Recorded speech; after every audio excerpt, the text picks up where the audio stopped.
Let's go. You're welcome to lesson 3 on motion. Motion means movement.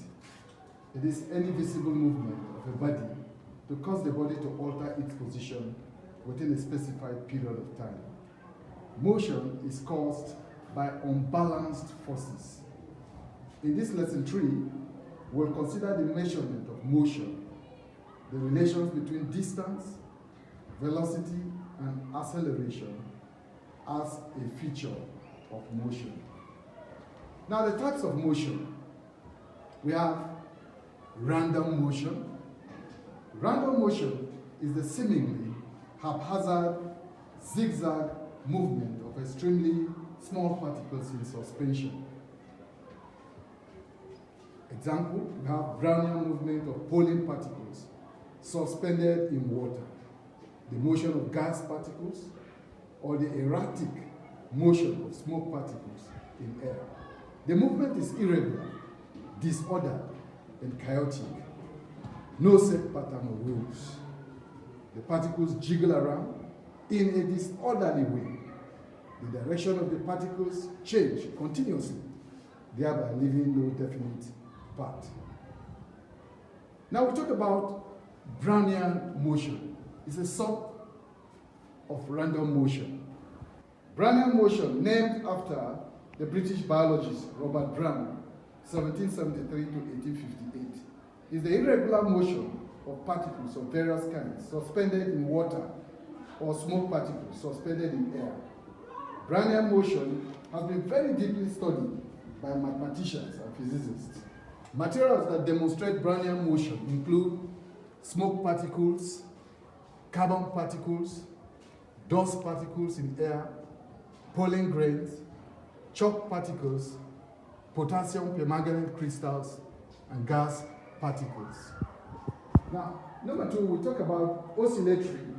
It's also called vibratory motion. It's also simple harmonic periodic motion. This is the periodic or to and fro motion of a body about a fixed point. To oscillate means to move backwards and forwards. Oscillatory motion is used to describe repetitive motion of equal intervals of time along the same path. Example, we have simple pendulum, all right? Simple pendulum motion, or motion of a vibrating mass on a spring. You see, motion of a vibrating mass on a spring. We have diving board. We have rocking chair, motion of a plucked violin or guitar, the prongs of a turning fork when hit by a hard object, and so on. Oscillatory motion is used to measure the passing of time. Now, rotational motion, we have rotational motion. Rotational motion is the motion of a body around a central point or axis. Example is the rotation of a fan blade about a fixed axis, the spinning of an auto wheel, and the rotation of the earth about its axis. We also have translational or displacement motion.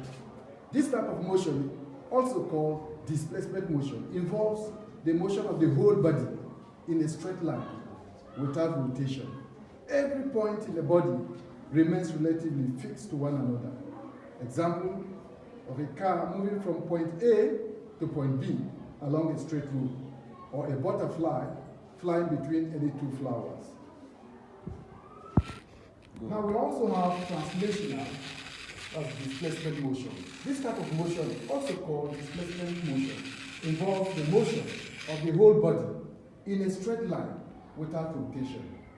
Every point in the body remains relatively fixed to one another. Example, a car moving from point A to point B along a straight route, or a butterfly flying between any two flowers. Motion can also be a combination of any of the different motions mentioned. Example, a cylinder rolling down an inclined plane is performing both rotational and translational motion. The wheels of the moving car undergo both translational and rotational motion. The earth is an example of a body having both rotational and circular motion.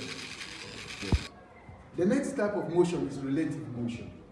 Now, relative motion is the motion of one body when viewed from another body.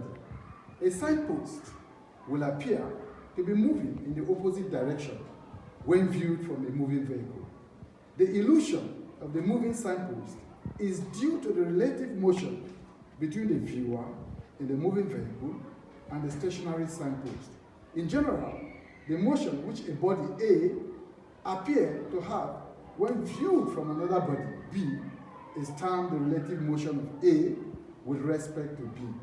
The observer in this case is assumed to be on B, and for the motion of B relative to A, the observer is on A. What we do is to assume the observer to be brought to rest and taking care that relativity is preserved. Now I have an example here to illustrate relative motion. Now two vehicles, A and B, moving away from each other in opposite directions along a certain straight road, have speeds 82 km per hour and 100 km per hour respectively. The question is, find the velocity of A relative to B. And I have some few diagrams here to illustrate this. Now this is vehicle A, and this is vehicle B. Now vehicle A is moving with a speed of 82 km per hour in the opposite direction. Vehicle B is moving with a speed of 100 km per hour in the other direction. Now, we all know that velocity is a vector quantity. So the direction of motion is very important. Now, if we choose, as is normally done, that the direction towards the right is positive, as you usually have with your graphs. Direction towards the left on the x-axis is always negative. So if I choose the direction of B to be in the positive direction, the right side, and I put plus 100 km per hour, the direction of A towards the other direction, the negative part of the x-axis, to be minus 82 km per hour. And now the observer, because they said find the velocity of A relative to B, we assume the observer, that is O here, to be on B, all right? And so what we try to do to preserve relativity is to bring the vehicle B to a stop. Now, recall that vehicle B is traveling with a speed of 100 km per hour towards the right. And now for us to bring this vehicle B to a stop, we have to subtract the negative velocity of this B from it. That's why I put minus 100 km per hour. Now if it's pulling towards the right with a speed of 100 km per hour, for us to bring it to a stop, we have to subtract minus the same velocity, which is minus 100 km per hour. And if you check, the minus 100 km per hour is shown in broken lines or dotted lines. You understand? So this will bring this vehicle to a stop to create relativity. Mark you, vehicle A is traveling towards the negative direction, which is at a speed of minus 82 km per hour.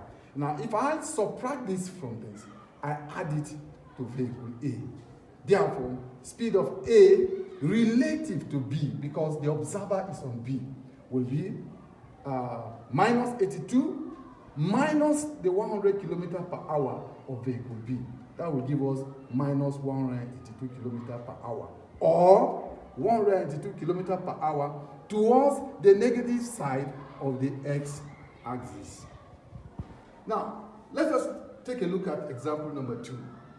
Consider the two vehicles of A and B to be moving in the same direction. Let us consider, here in example 1, they were moving in opposite direction. Supposing we allow these two vehicles to move in the same direction with the same speeds, the same respective speeds. That's why I said, consider the two vehicles, A and B, to be moving in the same direction with their respective speeds. Consider also that vehicle B to be in front. This vehicle B is in front, and A following behind. Now, to find the velocity of A relative to B, that means the observer is on B, all right? Now, this vehicle B, whose speed is about 100 kilometers per hour, is in front. Vehicle A, whose speed is about 82 kilometers per hour, is coming behind it. And then we are asked to find the velocity of A relative to B. Once they say relative, we should underline that relative to B, it means the observer is on B.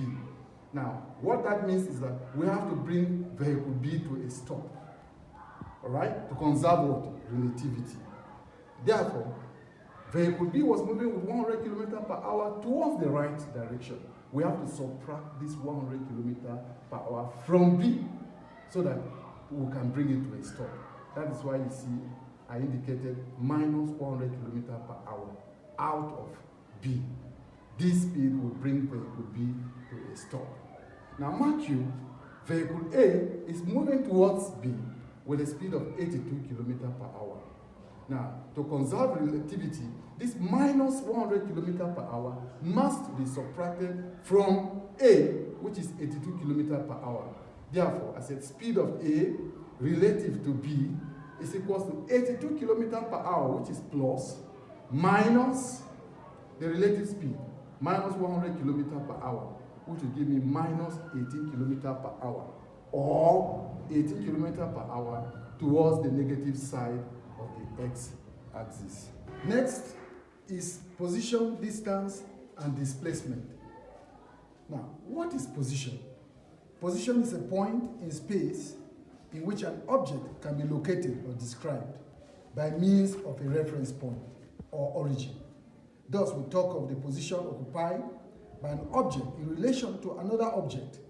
In order to locate the position of any object, any point, we use the Cartesian system of coordinate to provide a frame of reference. This system is based on the x and y coordinates used for graphs. With these two coordinates, we can locate any point on a two-dimensional surface. Now we have the y-axis, and then we have the x-axis.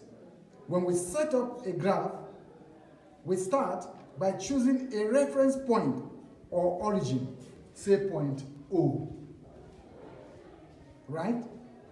We draw two lines perpendicular to each other, meeting at O. We draw two lines perpendicular to each other, meeting at O. When we say perpendicular, we mean at right angles to each other. Now, I said we draw two lines perpendicular to each other, meeting at O, which is the origin. These two lines are called the axis. That's the y-axis and the x-axis.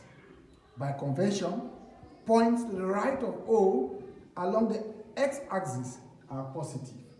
Points to the right of O along the x-axis are positive. That means point 1, 2, 3, 4 are positive along to the right of O along the x-axis.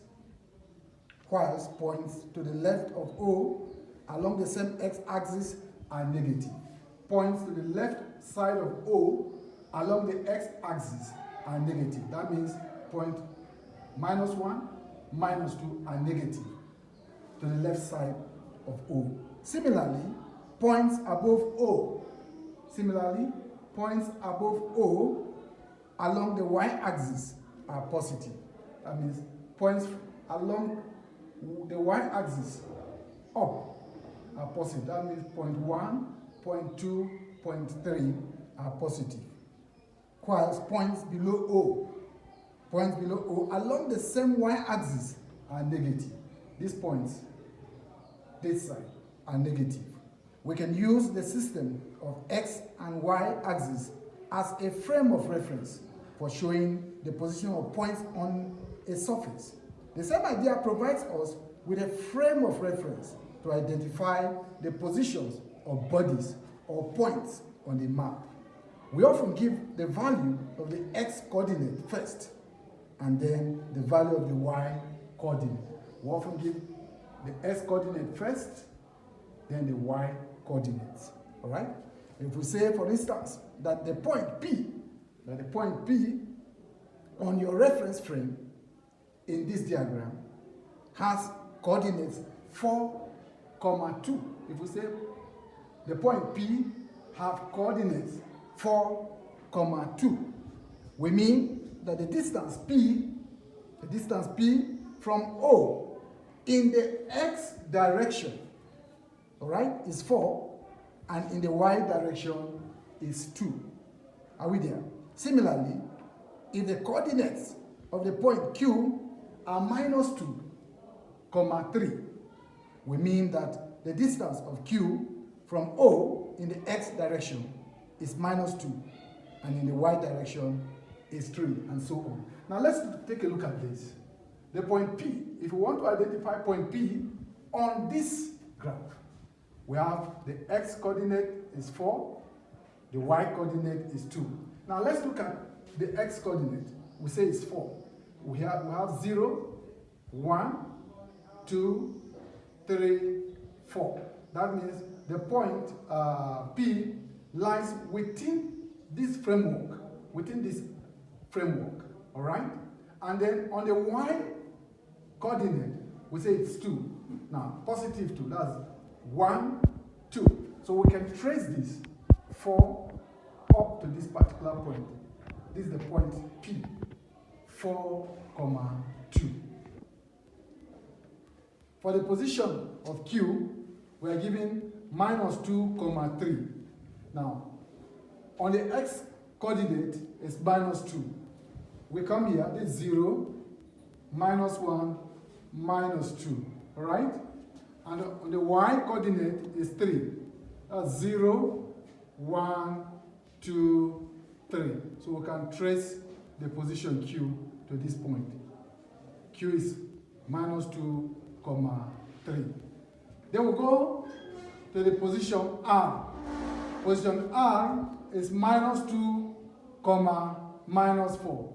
On the x coordinate is -2. This is the x coordinate, 0, -1, -2.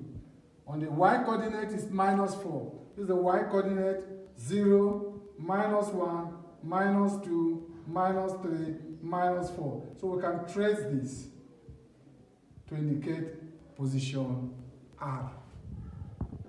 Okay. Next, we talk about distance. What is distance? Distance is an interval in space, and it's a scalar quantity. The SI unit of distance is meters. Now we're going to find the distance between 2 points, A and B, both points located in a plane. Now if we have the coordinates as x1, y1, and s2, y2, to find the distance between these 2 points. Now the distance x is given by the formula square root of x2 minus x1 squared of it plus y2 minus y1 squared. Again, also to find the distance between 2 points A and B, both points located in space. The first one was both points located in a plane. We find it by this formula. But when the points are located in space, and then if the coordinates are indicated by s1, y1, z1, and s2, y2, z2, then the distance s between the 2 points is given by s is equals to x squared minus x1 squared. That's x2 minus x1 squared, the whole square of it, plus y2 minus y1, the whole of it squared, plus z2 minus z1, the whole of it squared. Okay. We have an example here. Find the distance s between 2 points A and B, defined by -3, 4 and 6, 3. Like we said, we call this one x1, we call this y1. We call this x2, and we call this y2. Like I told you, the formula is x equals to square root x2 minus x1 squared plus y2 minus y1 squared. Now, s is equals to the square root of, what is our s2? S2 is 6, all right? 6 minus, what's our x1? X1 is minus 3. So I'll open up a bracket, I'll put in minus 3, the whole of it squared, plus y2. Y2 is 3. Y2 is 3 minus y1. Y1 is what? Which is 4. The whole of it squared. Now we have x is equals to 6 minus becomes plus. 6 plus 3 to the power of 2 plus 3 minus 4 is minus 1 squared. Then we have 6 plus 3 gives us what? 9. We have 9 squared plus minus 1 times minus 1 gives us 1. So we have square root of 9 squared plus 1. 9 times 1 gives us, 9 times 9 gives us what? 81. 81 plus 1 gives us 82. Square root of 82 gives us 9.1 units. Now we have example number 2. Find the distance between the points A, open bracket 0, 3, 0, and B, open bracket 4, 3, 2. The previous problem, we have 2 coordinates. In this problem, we have 1, 2, 3. 3 coordinates. So therefore, this is distance in space. The previous problem was distance on a plane. And the formula for finding the distance of coordinates in space is given as x is equal to the square root of x2 minus x1 squared plus y2 minus y1 squared plus z2 minus z1 squared. And as usual, we call this x1, we call this y1, and we call this z1. And this is called x2, this will be y2, this will be our z2. Now, having done this, we said x is equal to square root of our s2. S2 is 4. S2 is 4. S2 is 4. 4 minus x1. X1 is 0. Look at it. X1 is 0. The whole of it squared plus our y2. Y2 is 3. Look at it. Y2 is 3. So we'll put our 3 minus y1. What's our y1? Y1 is also 3 here. Minus 3, the whole of it squared, plus here z2. Our z2 is 2. Look at it, z2 is 2. So we'll put 2 minus z1. What is our z1? Z1 is 0. 2 minus 0, the whole of it squared. Are we there? So we're going to find this. S is equals to square root of 4 minus 0 is 4. 4 squared plus 3 minus 3 gives us 0. 0 squared is 0. Plus 2 minus 0 is 2. Plus 2 squared. Are we there? 4 times 4 gives us 16. 16 plus 2 times 2 gives us 4. 16 plus 4 gives us 20. All right? S is equal to square root of 20. Square root of 20 is 4.5 units. We have another example here. Calculate the distance between the points A, open bracket 3, 2, and B, open bracket 1, minus 5. Now, because we have 2 coordinates here, that means the distance is on a plane. And so what we do is this. This is the formula for distance. To find the distance on a plane, we say x is equal to what? Square root of, open bracket, s2 minus s1, the whole of it squared, plus y2 minus y1, the whole of it squared. Right? So we'll put in our x1 here. x1, y1. We'll put in our x2. We'll put in y2. Now we have here square root of, s is equal to square root of x2. Our x2 is 1. x2 is 1. Okay? Minus x1. Our x1 is 3. Minus, look at it, x1, 3. Minus 3, the whole of it squared. Plus our y2. y2 is what? Minus 5. Mark you. minus 5, we're taking minus 5, minus 5, minus y1. y1 is what? 2. So we'll have minus 5 minus 2, the whole of it squared. Then we'll come here, x is equal to what? Square root of 1 minus 3 gives us what? Minus 2 squared plus. We'll come here, minus 5 minus 2 gives us minus 7. Minus 7 squared. Now, minus 2 times minus 2 will give us what? Plus 4. Square root of 4 plus 7 times 7.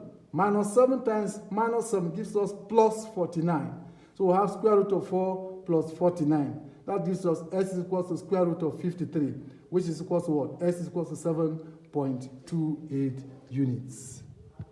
Next, we talk about displacement. Now, displacement is distance moved in a specified direction. Displacement is a vector quantity. The major distinction between displacement and distance is that whilst displacement is a vector, distance is a scalar. Then we'll talk about speed. Now, what is speed? Speed is the rate of change of distance moved with time. Speed is a scalar. The SI unit of speed is meters per second. Other multiple units include kilometers per hour. Now, average speed is calculated from total distance covered all over total time. Then we have velocity, V. What is velocity? Velocity is the rate of change of distance moved with time in a specified direction. Now, since we have assigned a direction of travel, we can as well define velocity as the rate of change of displacement. Therefore, velocity V is equal to displacement all over time. Next on our list is uniform velocity. Uniform velocity, we can look at uniform velocity in this way. If the rate of change of displacement or the rate of change of distance moved with time in a specified direction is constant, then the velocity is said to be moving with uniform velocity. If, however, the motion of the body is constantly changing, or the body is moving round a circular path at constant velocity, then the body is said to move with non-uniform velocity. Now, the next is instantaneous velocity. Instantaneous velocity is the velocity at an instant of time. The speedometers of moving vehicles indicate instantaneous velocity. Now we're going to take calculations of instantaneous velocity. Now I have an example here. Calculate the instantaneous velocity at 6 seconds of a rocket undergoing uniformly accelerated motion if the position is given by s, which is the distance covered, is equal to 4t plus 10t squared, where s is in meters and t is in seconds. We meet problems like this in your JAM exams, all right? It's a differential problem.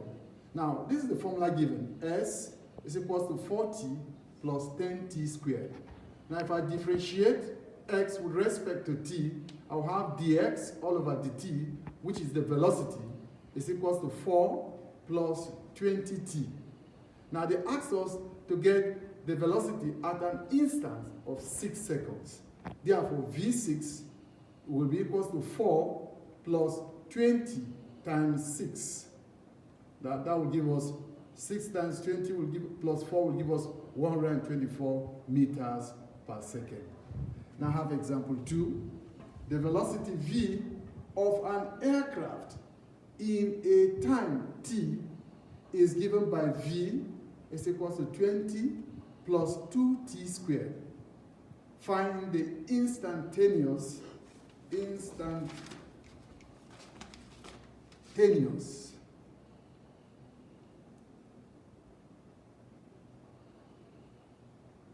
Find the instantaneous acceleration at t is equal to 5 seconds.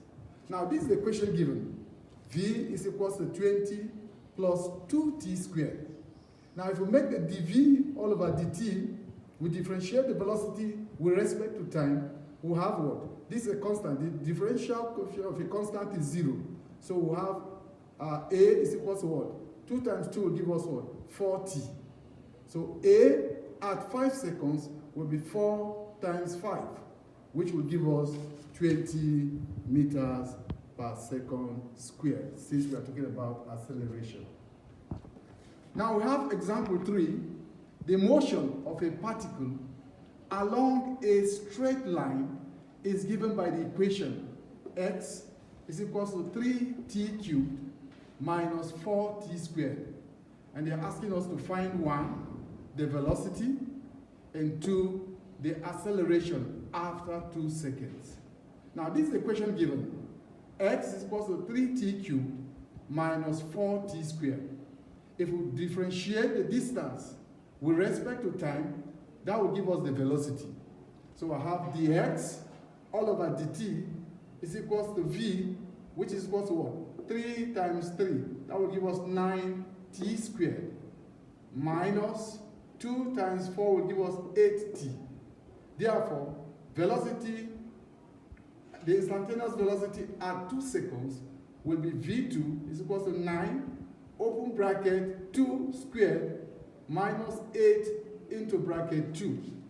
Now 2 times 2 will give us 4. 4 times 9 will give us 36. 2 times 8 will give us 16. 36 minus 16 will give us 20 meters per second. Now, we have this as the velocity. V is equal to 9t squared minus 8t.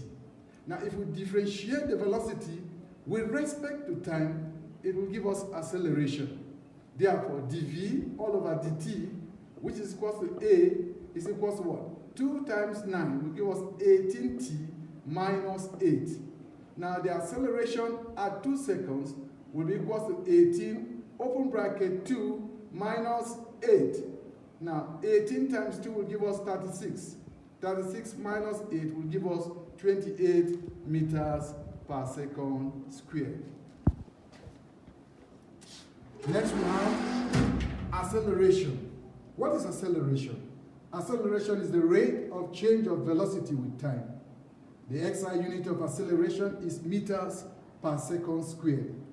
Acceleration, like velocity, is a vector quantity. Now we have acceleration A is equal to velocity change all over time, which is equal to V minus U all over T. Where V is the final velocity, U is equal to the initial velocity, and T is the time. Now, when the velocity of a body increases with time, the body is said to be accelerating. But when the velocity decreases with time, the body is said to experience a retardation or a deceleration. If the rate of change of velocity with time is constant, then the acceleration is said to be uniform. Next, we're going to talk about graph. What is a graph?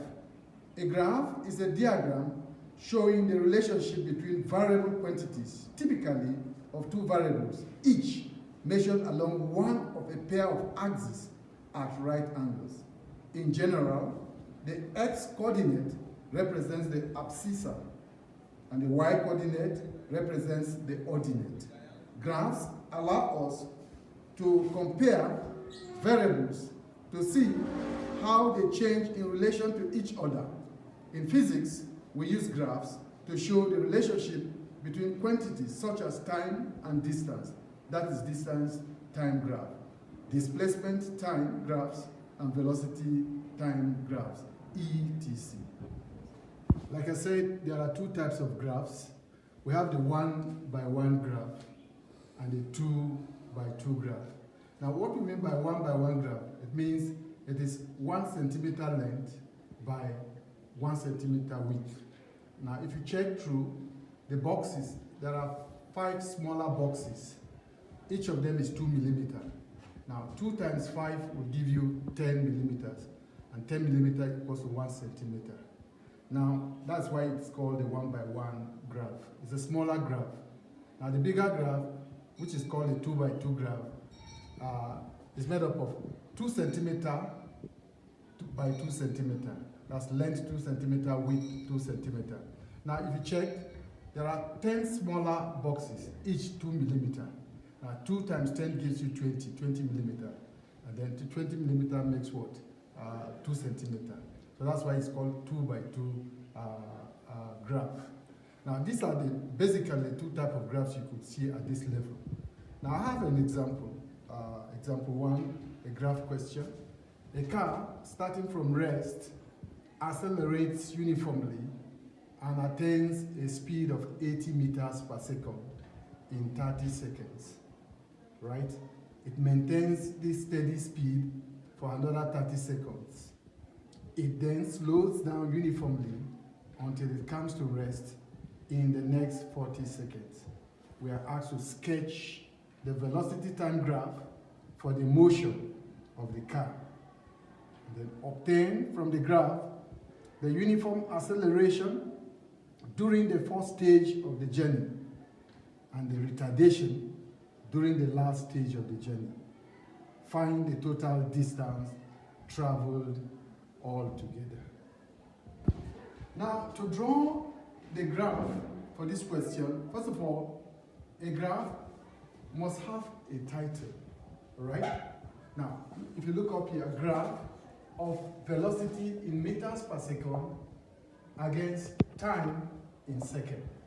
Your graph must have a title. The next thing, the graph must have a scale. In some questions, you are given a scale, a range. In a question like this, you're not given a range. You make your scale. Now, I said the scale on the v-axis, that's the velocity axis, 2 centimeter to 10 units. Now, this is the bigger graph, which is a 2 by 2 graph. Now, for 2 centimeter, right, represents 10 units. And then on this t-axis, that's the time axis, 2 centimeter represents 10 units. Now you draw your ordinate, which is normally the y-axis, and the abscissa, which is the x-axis, which is the time. The time axis, horizontal, and the velocity axis, vertical. So that's why it's called a velocity time graph. Now, the question said, a car starting from rest. Now, this is the car starting from rest at 0. They said accelerates uniformly. The graph of acceleration slopes upwards uniformly and attains a speed of 80 meters per second. Now, it accelerates from rest, reaching a speed of 80 meters per second in how many minutes? 30 seconds, right? This 0, 10, 20, 30 seconds, right? Now, the question said it maintains this steady speed for another 30 seconds. It maintains this steady speed for another 30 seconds. So 30 plus 30 gives you 60 seconds. It then slows down uniformly until it comes to rest in the next 40 seconds.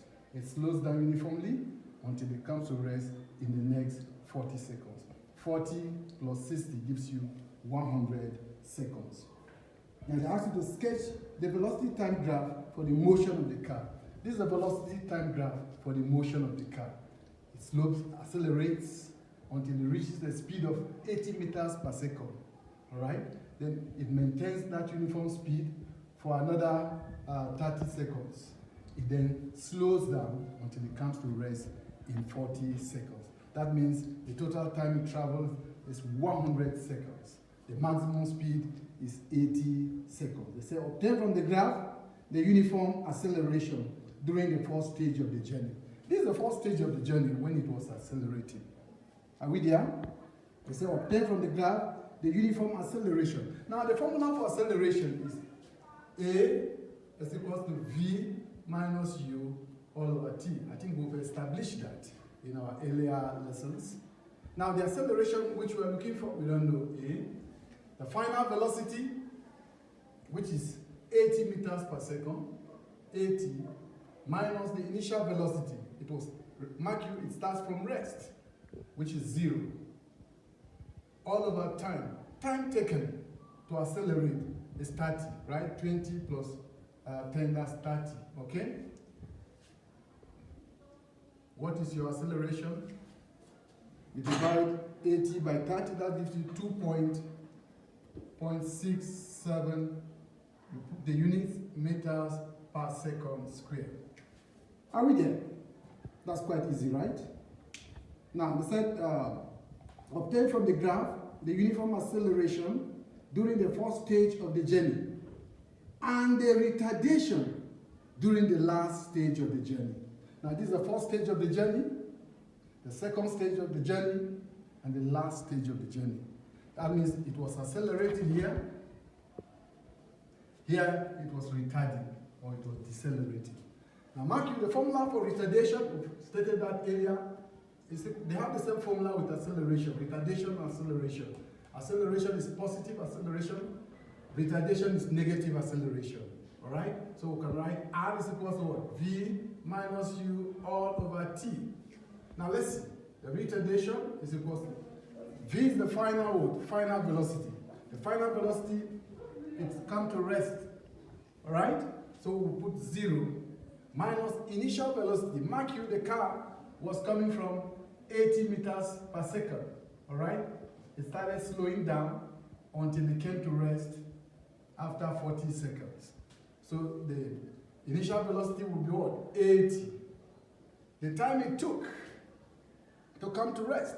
Mark you, this is where it starts to decelerate, right? At 60, all right? Then it finally comes to rest at 100. So the time taken is 100 minus 60, which gives you 40.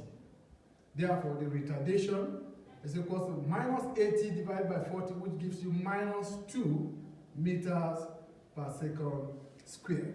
All right? Most often, students will solve this, and at the end of the day, they put a minus sign. But it comes out naturally. You can see. And then the last part of the question said, calculate the total distance taken. Now, the total distance taken in a velocity time graph is always the area under this graph. Now, if you see the shape of the graph is that of a trapezium, all right?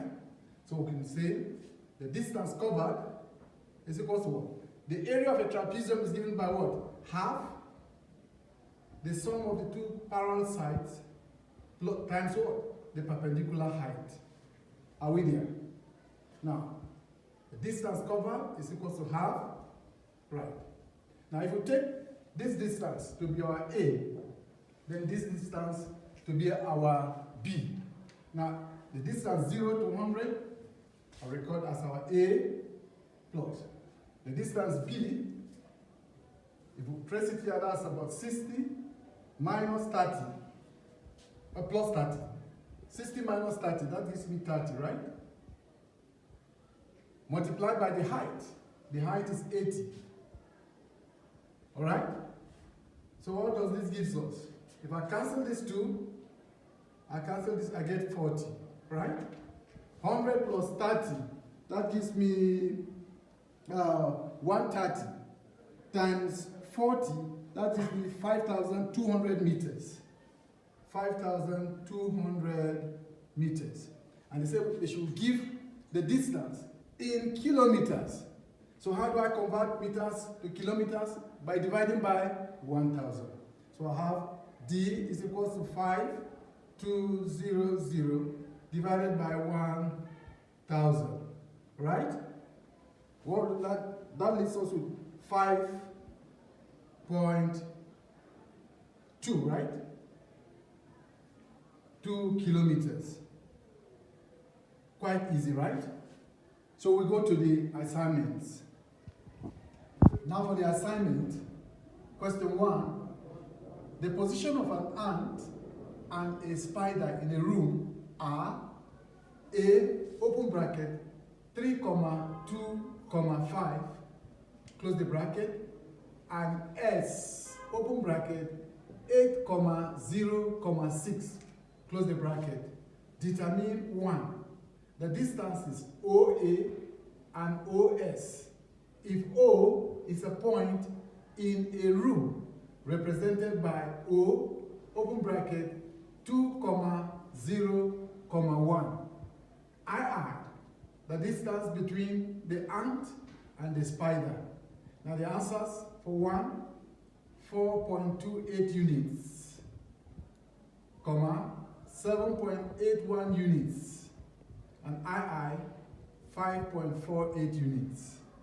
Now question 2A, determine the distance between 2 points, A, open bracket, 4,2, and B, open bracket, 8,5, bracket close.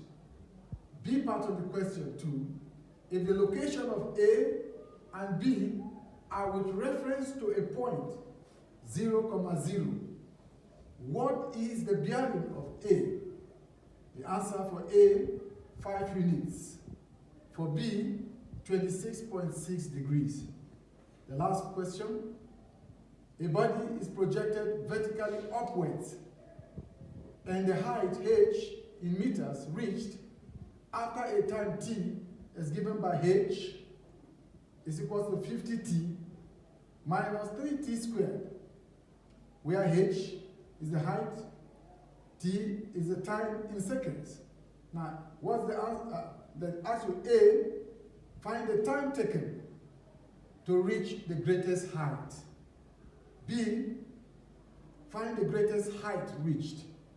Now the answer A, 8.3 seconds, and B, 208 meters. I'd like to thank you for this part of lesson 3. Meet us in lesson 4. For more of this work, you can visit the book P Physics. Thank you very much.